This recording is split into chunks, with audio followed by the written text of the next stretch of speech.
Hi, everyone. Dr. V here and Ann Hutera.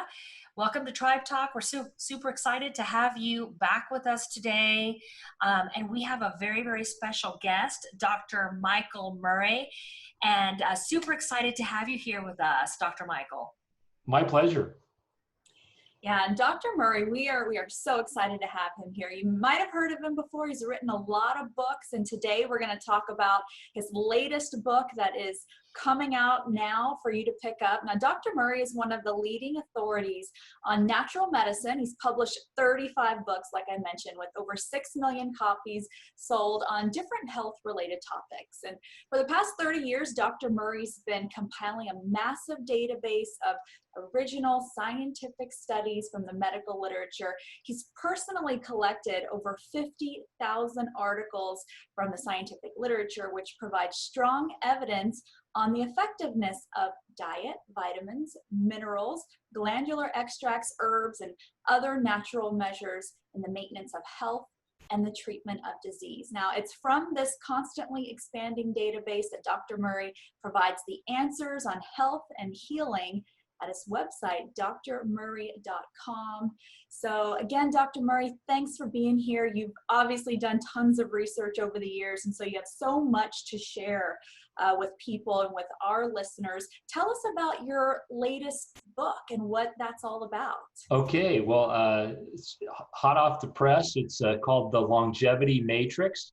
A matrix consists of a series of systems, and that's how our health is. And I always get asked, what's the most important thing you can do? And I say everything. And when it comes to our health, we have to make sure every body system is working properly, and we have to look for those weak links and do what we can naturally to support them, make them stronger. That's so awesome. Tell us, what even inspired you to write a book on longevity, and how is your book different compared to other books?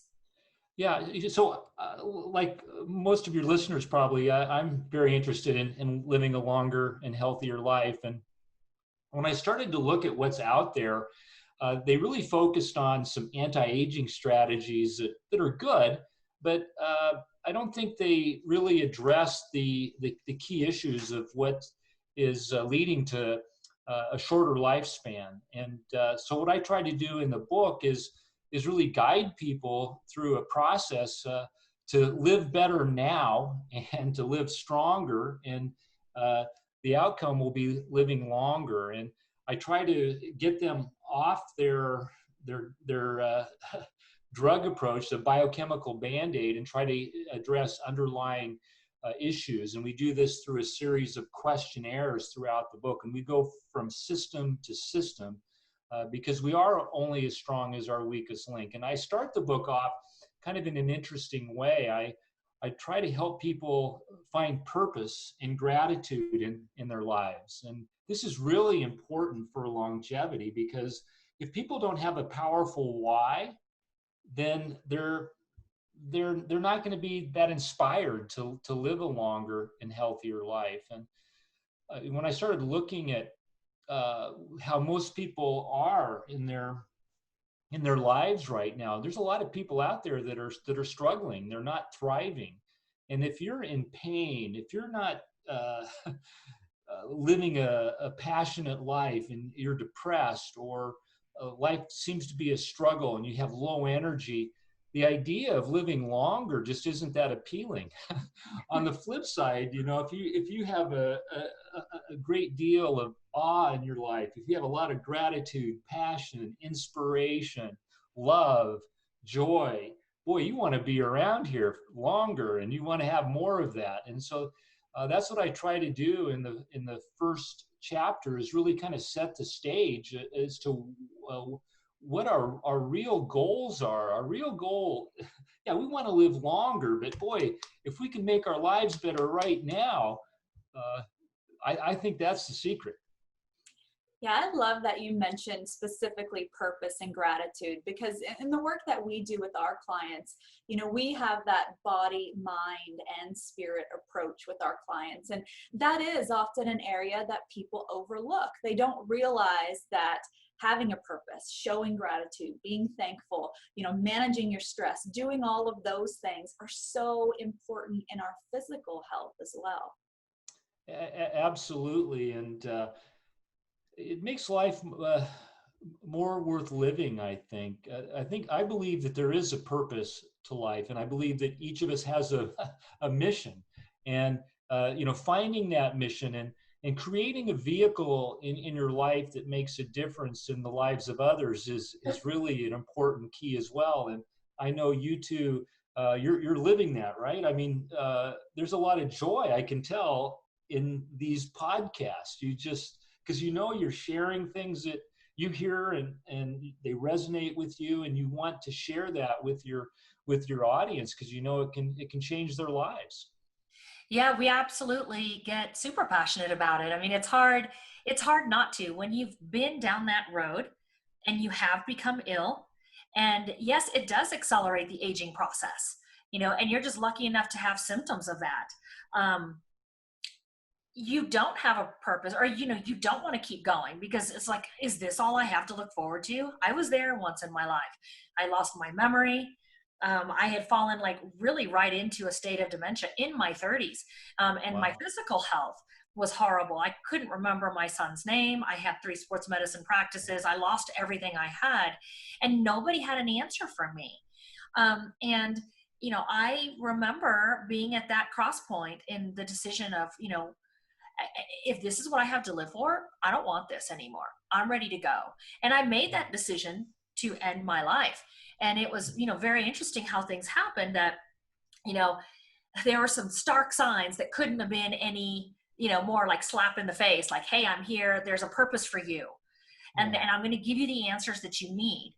And it was a long road back to my recovery, but I'm super motivated and I have purpose. And I, just like you, it's funny that you say that you see the passion, but yeah, I mean, this is why we have this passion, because all of us who are on the Modern Holistic Health team, we all have been through our health struggles, and we've all worked very, very hard to overcome those.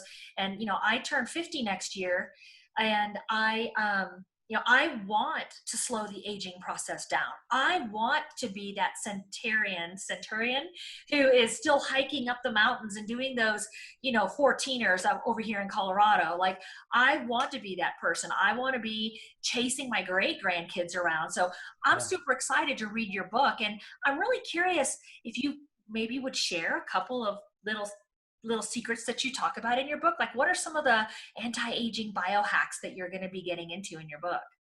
Well, I'm going to start off by talking about removing obstacles to aging. And one of the themes throughout the book is trying to help people realize that many of these drugs, either over the counter or prescription, these biochemical band-aids, they produce effects or side effects that really are detrimental to our health. For example, something as simple as acetaminophen, Tylenol. You all know what this drug does. Sorry about that. I got to turn my phone off. What this drug does is it's just simply a pain reliever, and it reduces fever, but it has no real purpose. It doesn't really address any underlying cause. And one of the side effects of this drug is that it depletes our cells of a substance called glutathione. This is our main cellular protector. So when we become depleted in glutathione, all the cells throughout our body become more susceptible to the aging process and being damaged. If you take too much Tylenol, or you're taking Tylenol with alcohol, it can actually cause liver damage, and it can kill you. And the reason why it causes a liver damage is because of this depletion of glutathione.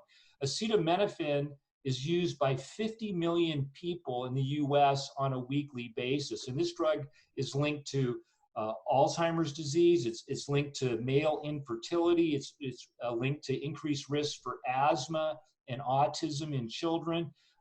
The list goes on and on of the side effects of this drug, and yet people are popping it like crazy and not realizing that every time they take a Tylenol, they're increasing the likelihood that their cells are going to be in an accelerated aging state. And this is just one example of just one popular drug. And in the book, I go through every system that we talk about. We can find the drug that's used for that particular system, and I can show people the data that this drug can lower life expectancy. Another great example of that are proton pump inhibitors, PPIs like Prilosec and Nexium. These drugs are putting people into the graves very early.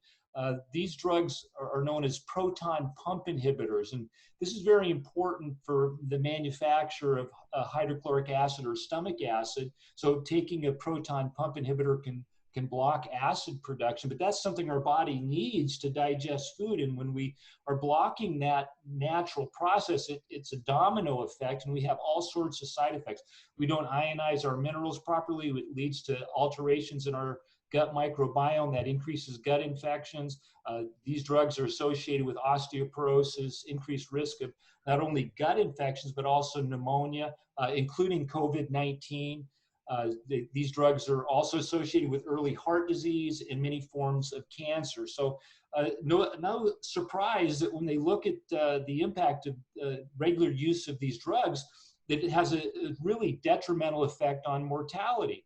So if you want to live longer, you got to stay away from things that are going to shorten your lifespan. Just like, everybody knows it's cigarette smoking shortens your lifespan, but they don't know some of these toxins that are disguised as drugs can do the same thing. So now, are there safe and effective natural therapies for these applications? Absolutely. In fact, in the treatment of gastroesophageal reflux, these natural approaches have been shown to outperform the drug approaches, but have no side effects. So you're taking something that's going to actually promote your health rather than taking something that robs your health. So it's a big theme throughout the book, and I hope it opens a lot of people's eyes, because I think that we have a tendency, because of all the technology advancements, that we think medicine has followed suit. But I believe that when medical historians look back at the last 100 years, they're going to look at it as the dark ages of pharmacy, because quite simply, many of these drugs are simply irrational. They just don't make any sense at all. And yet they're the dominant form of medicine. A great example of that is ibuprofen, Advil, Motrin, etc., in the treatment of osteoarthritis. Ibuprofen reduces pain and inflammation by blocking certain enzymes.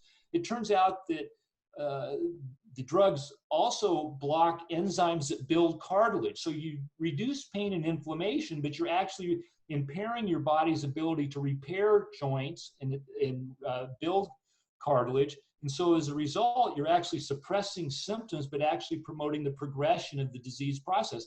That's ludicrous. That's such a bad idea. And yet very few doctors know about this. And I think probably more consumers are aware of this link than doctors.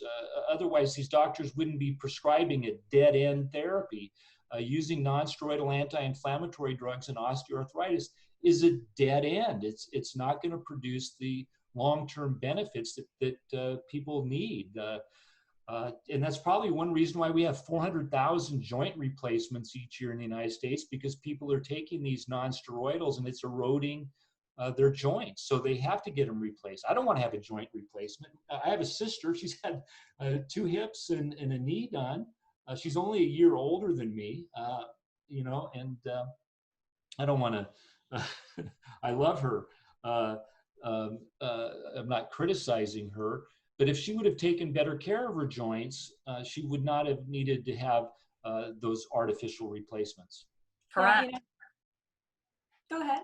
Yeah, I was just going to say, whenever I'm hearing you talk about osteoarthritis, my background is in chiropractic and medicine, and I have, I once had four sports medicine clinics actually, and improper motion to the joint over a sustained period of time is what leads to the degeneration of the joint.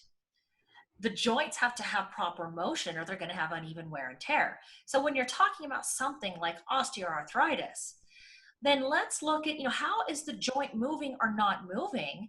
And can we work on the biomechanics and get that working? Taking a pill to cover up the pain is only really allowing the issue to get worse. And I love what you said about how, people in the future are really going to realize that what we think of as modern medicine today is really just like, you know, it's not really that advanced. It's actually I feel like it's very archaic.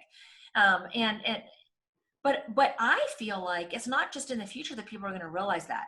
I feel that people are realizing that now, because as a functional medicine doctor, we are seeing more and more and more people, not just coming to us, but all of our colleagues who are doing the same type of, evidence-based holistic approach to health and healing.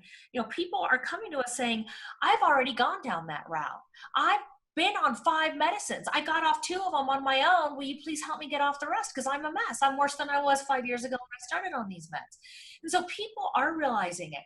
And I'm so glad that you're coming out with this book at this time. And this is like perfect timing for people, because the only way that we're going to be able to change our medical system is by educating people on, how you really can, get your health back and then sustain that vitality, well into your hundreds. I mean, this is needed more now than ever. I'm super, super excited. Yeah, and I think this pandemic is going to open a lot of eyes. I think every healthcare practitioner right now, I've been really absorbed into this topic. And what we know is that people that have a strong immune system, they fare really well when they're exposed to moderate doses of this virus.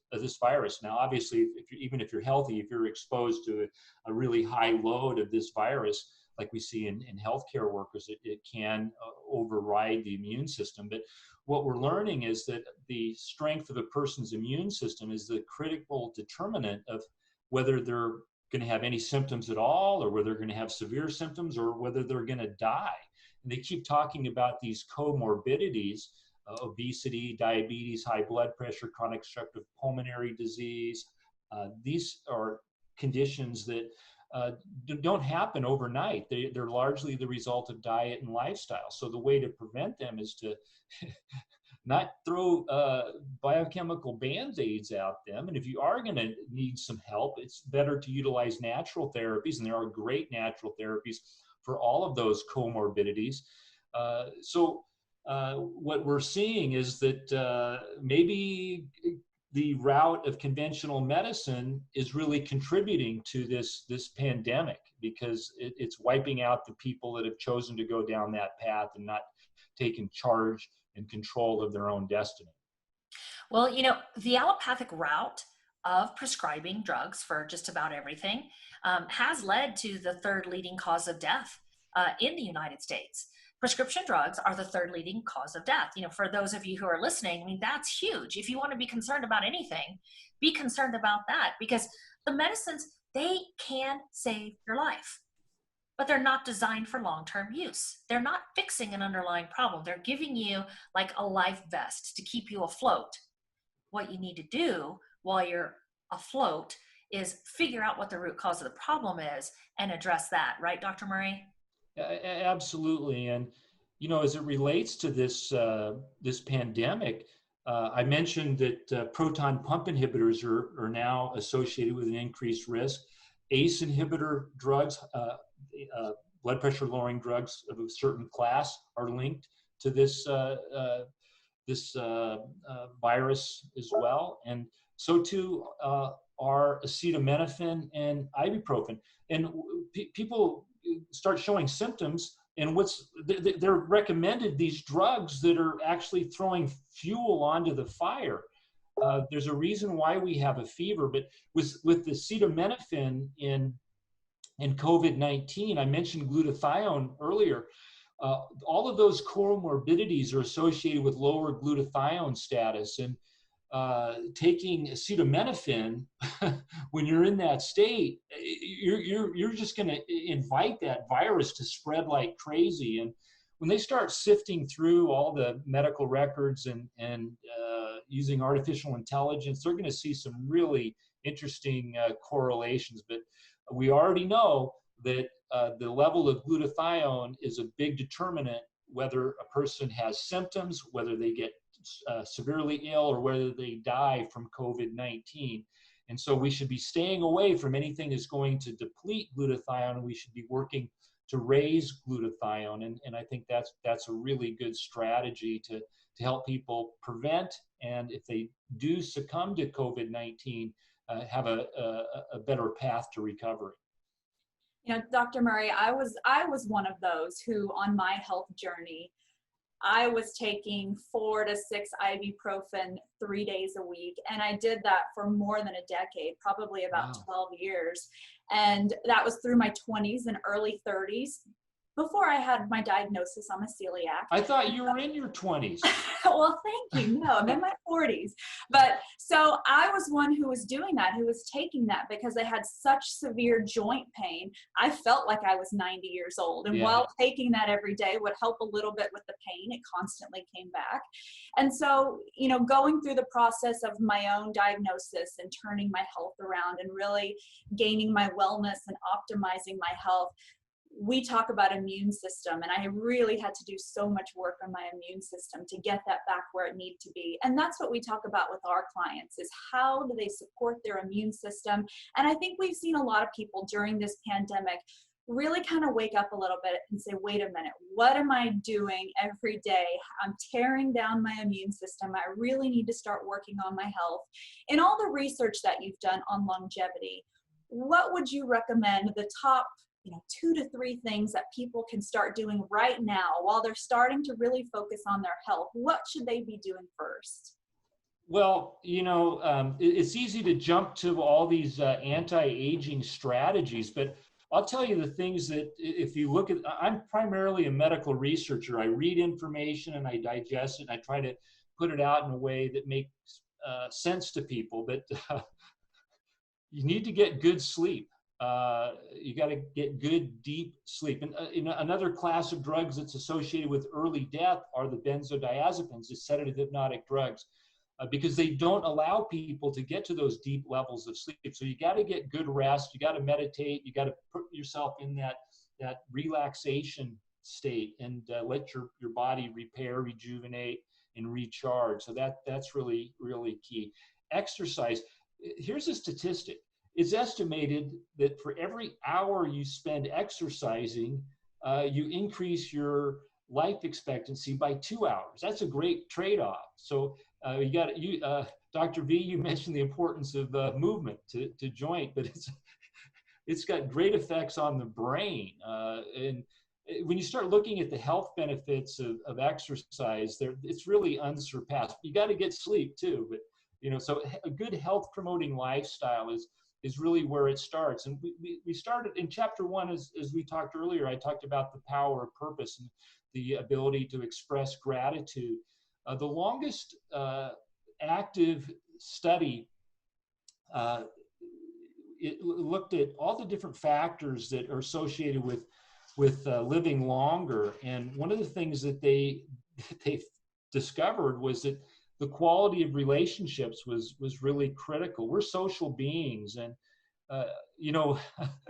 when I gave a webinar a few weeks ago on the power of purpose, and we talked about creating a vehicle to make a difference in the lives of others. I like the classic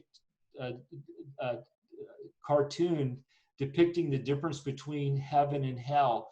In hell, they had this great feast, but nobody could enjoy it because their spoons and forks were way too long, and they couldn't feed themselves. And in heaven, they had the same feast, and everybody was laughing and having a good time and really enjoying the food. And the only difference was, instead of trying to feed themselves, they were feeding others. And so the quality of our relationships really is important. And you know, a lot of people maybe have some trouble with human relationships, but you know, pets can replace humans to a large extent. So don't underestimate the power of connection. Love and connection is a human need, and it's really important in living longer. Then, you know, all the dietary and supplement strategies, I'm sure all of your listeners have heard from other speakers, and I go into these in the book. And we talk about, you know, supporting mitochondrial function and reducing telomere lengths and all the standard anti-aging strategies. But it really starts with these basic foundational aspects of health: developing a positive mental attitude, you know, expressing gratitude, love, and connection in your life, following a health promoting lifestyle, avoiding harmful health habits, and engaging in those habits that are health promoting. Exercise, deep breathing exercises, getting enough sleep, and then diet is primarily a plant-based diet, getting all those important antioxidant nutrients, not over consuming, eating to control blood sugar levels.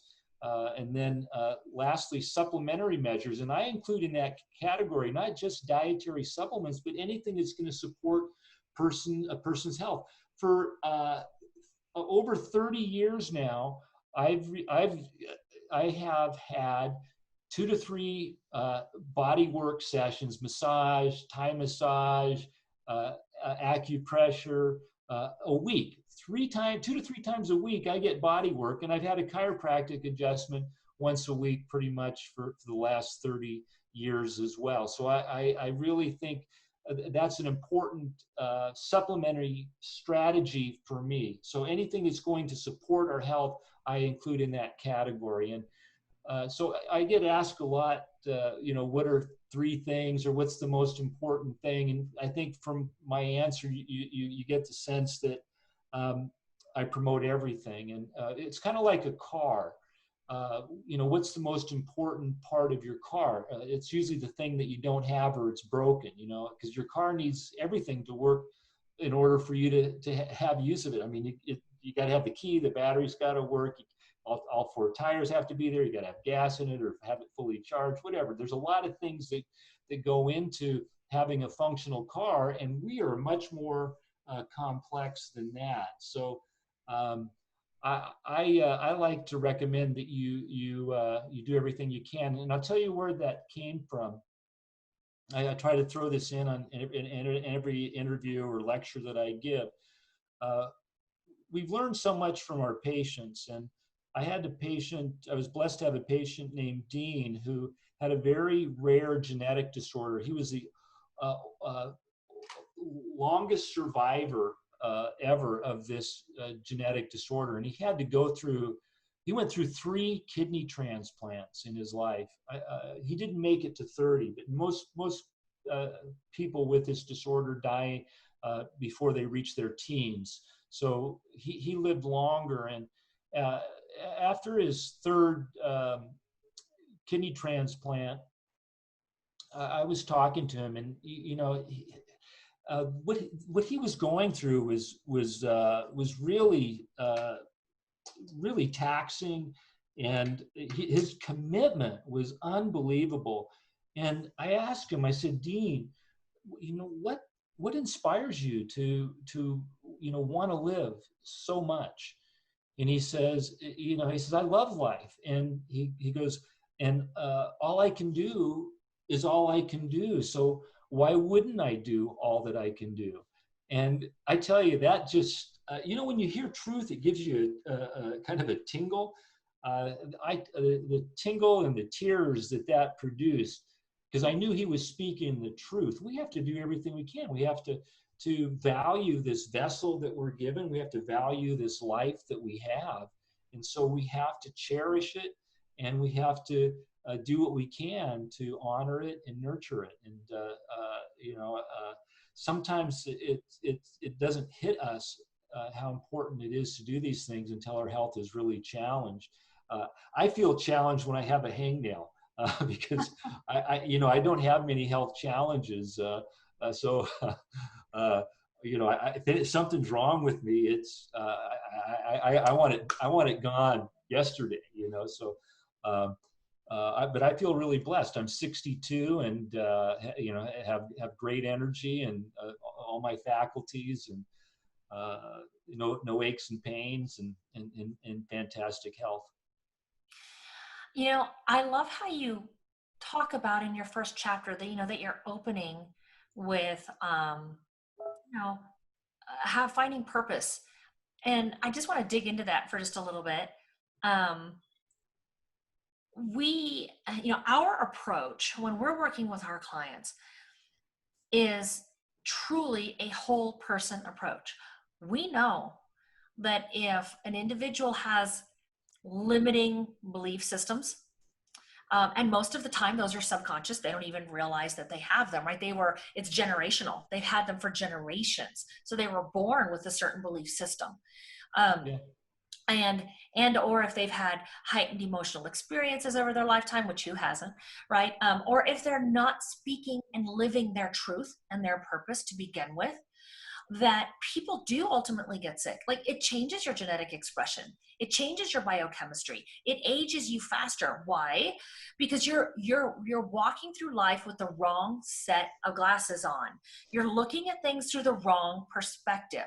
Yeah. We have been, I feel like, programmed for years now. So we're born this way, where we're like, how do we make a living?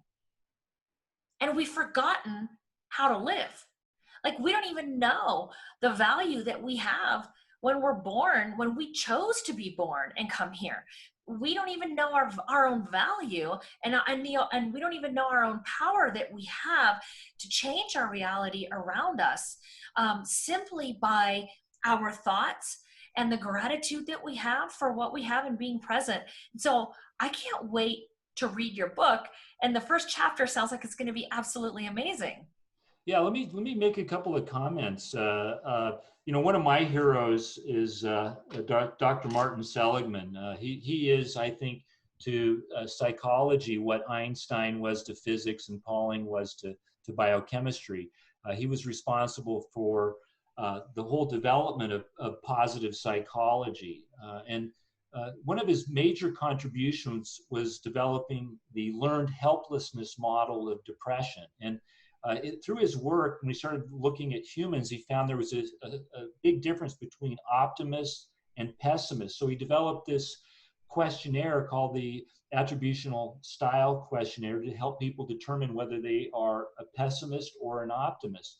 And one of the books I wrote was How to Prevent and Treat Cancer with Natural Medicine. And when I was doing research on this book, I came across this interesting study that used Seligman's attributional style questionnaire, and they used a special liver function test to determine the liver's ability to detoxify cancer-causing compounds. And what they found is that the people that had the greatest degree of optimism were more effective at clearing these cancer-causing compounds. People that were more pessimistic, their ability to detoxify was significantly reduced.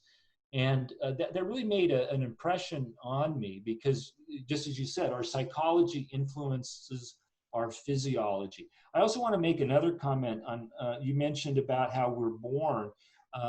They did this study with mice that was really interesting. They took mice and they exposed them to cherry blossom essence, and then they gave them an electric shock. So they quickly became sensitized and programmed. Anytime they would smell cherry blossom essence, they would go into a panic attack because they were expecting to get shocked. So they bred those mice, and the offspring, they never were exposed to shock, but every time they were exposed to cherry blossom essence, they went into full panic attack. That effect lasted 4 generations. So you look at what's happened in the Middle East and in other situations, there's certain things that are ingrained in our DNA that is really interesting. So I agree with what you're saying, and we can reprogram, and we do that through our conscious thoughts. And in the book, I highlight a process I call it's a kind of a modified priming. I reach into the universe in my meditations, and I pull down what I want. I want love, joy, peace, and happiness. And then I associate to those feelings by then doing deep breathing exercises. And as I breathe in, I say, I am love, I am love, I am love, I am love. I say that 7 times. And then as I exhale, I associate to the feeling that I'm talking about, or that I'm affirming. So I feel that love. I found that has really worked really well for me. So I become, more self-sufficient. But I fill my mind and my heart with the things that I think we all want more of in our life. And I encourage people to find what really resonates best with them. And I mix it up a little bit, but I love that love, joy, peace, and happiness. Those are the things that I try to bring more into my life. And gosh, I mean, these emotional states produce tremendous physiological benefits. I mentioned I'm a medical researcher, so I came across an interesting article a few years ago. Well, it actually went before that. I read a Sports Illustrated article about Stan Musial, and Stan Musial was a famous baseball player, one of the most beloved sports heroes of all time. And the reason is he was so thankful for having the opportunity to play professional baseball that he treated every fan like they were personally responsible for the great life that he had. So he really endeared himself to a very large fan base, and he lived by all standards just a blessed life. And I'm reading this article, and then I had an epiphany, and I realized that all the people who were long-lived, that's a polite word of saying old, whom I respected, loved, admired, and wanted to be like when I got to be their age, they all had different personalities, but one thing they had in common was they lived in a state of grace, and appreciation and thankfulness and gratitude just came to them naturally. And I started looking at that, and I said, well, there's got to be some research on this effect. And so I dug up a whole lot of this research I highlighted in that first chapter, but there's power in that experience of gratitude. There's a reason why we were taught to say grace. There's a reason why, for me, it was my grandmother who taught me how to give thanks every night before I went to sleep. And these little habits go a huge way in helping us not only have a more meaningful life, but literally light up our physiology in a way that promotes health, happiness, and longevity. So there's great payoff, and so we have to get that power source turned up. We're kind of like light bulbs, and inside of us there's this light that really wants to shine through, but some of us have that dimmer switch turned all the way down. We need to turn that dimmer switch up.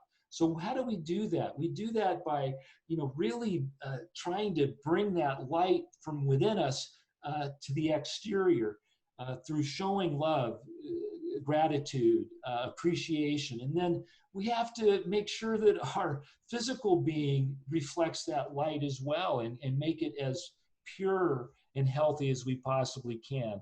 And that's what I want to get across in the book. And if you do those things, you're going to achieve the goal. What's the goal?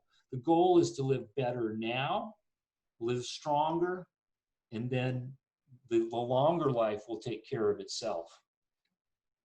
I'm glad that you shared that analogy real quick of the turning up the dimmer switch, because I think a lot of people just who are negative thinking people feel like that's just how I am. But it has to be a conscious effort every day for us to recognize where we fall on that switch and make the effort to turn on that light, to bring that light. And you know, one thing that we share with our clients when changing mindset is that it has to be a daily practice. Over time, it does become easier, but in the beginning, it's challenging, and you have to set your goal to do something every day to change your mindset before it gets easier. So having you explain that makes me really excited to dive into your book. How can we find it? How does someone get a hold of your book? All right, so right now it's only available through my website, thelongevitymatrix.com, and I want everybody to have this book, so I'm basically giving it away. Now, we do charge $10 for the book. It's a 550-page book, so there's great value in that. That $10 includes shipping, so it's a flat fee. You pay $10, we're going to send you that book. And we're also going to make available to you about $200 worth of bonus programs. We have a bonus program on COVID-19, how to protect yourself. We have a bonus video on how you can detoxify. We have a 10-day cleansing program. We have some additional PDFs and videos. I want people to get this information and apply it in their lives. It's my mission, and so I'm just trying to make it as affordable. $10. Gosh, you know, everyone should get this book. That's so generous of you, you know, and that just shows how much that you're working on passing it forward, you know, just to educate people and let them know that it is right there in their grasp. There's not a magic pill, and it's not a solution that's out of reach for anybody. Any of us can have it. And thank you so much for writing this book and sharing it with the world, you know, at a pretty affordable price. I mean, Ann and I are buying books all the time, and we're, you know, 19 bucks plus. So, you know, thank you for doing that. So everyone can go, where is it again? thelongevitymatrix.com. Yes. So thelongevitymatrix.com, you can get Dr. Michael Murray's book there.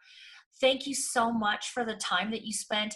Your love and your joy and your vibrance just, you know, radiates through the Zoom screen. And I'm so glad that we had the opportunity to meet with you. We can't wait to have you on our podcast again. I'm sure there's so many fun topics that we could get into. Thank you. Absolutely. And thank you. You're doing a great service, and I appreciated being on your program, and I hope to come back. Thank you. We will definitely have you back. Thank you, everyone, for joining us on today's Tribe Talk. Stay tuned, because we've got so many amazing speakers coming up every week. We will see you. Have a wonderful, wonderful, blessed day. Bye.